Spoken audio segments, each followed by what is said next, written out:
ज्योतिर्लिंग आहेत. मी प्रत्येकाची माहिती थोडक्यामध्ये तुम्हाला सांगतो.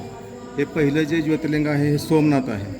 हे आहे भारतातील पहिले ज्योतिर्लिंग याला मानलं जातं.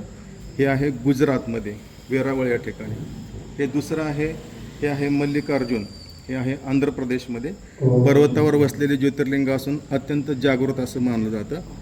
नंबर 3चं जे आहे ते आहे महाकालेश्वर. हे आहे उज्जैन मध्य प्रदेशमध्ये. येथील भस्म आरती जगभर प्रसिद्ध आहे. त्याच्यानंतर 4 नंबर जे आहे ते ओंकारेश्वर. नर्मदा नदीच्या काठावर ओंकार आकाराच्या बेटावर हे मंदिर स्थित आहे. त्यानंतरचं पुढचं आहे ते केदारनाथ हिमालयात आहे, उत्तराखंडमध्ये. सर्वोच्च उंचीवरील ज्योतिर्लिंग मानलं जातं याला. त्याच्यानंतर 6 नंबरचं आहे ते आहे भीमाशंकर.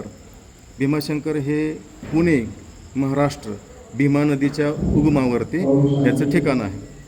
पुढचं ज्योतिर्लिंग आहे ते काशी विश्वनाथ. हे आहे वाराणसी, उत्तर प्रदेश. सर्वात पवित्र आणि प्राचीन असं तीर्थक्षेत्र मानलं जातं. त्याच्यानंतर 8 नंबर आहे वैद्यनाथ परळी, बीड, महाराष्ट्र. याला मनोकामना पूर्ण करणारे ज्योतिर्लिंग असं मानलं जातं. त्याच्यानंतर 10 नंबर आहे नागेश्वर, द्वारका, गुजरात. हे समुद्राजवळ वसलेले ज्योतिर्लिंग आहे. त्यानंतर 11 नंबर रामेश्वरम, तमिळनाडू. भगवान श्रीरामाने स्वतः याची स्थापना केली असं मानलं जातं.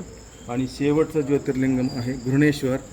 हे वेरूळ, महाराष्ट्र ह्या ठिकाणी 12वे आणि शेवटचे ज्योतिर्लिंग असं मानलं जातं. अशा ठिकाणी हे 12 ज्योतिर्लिंग.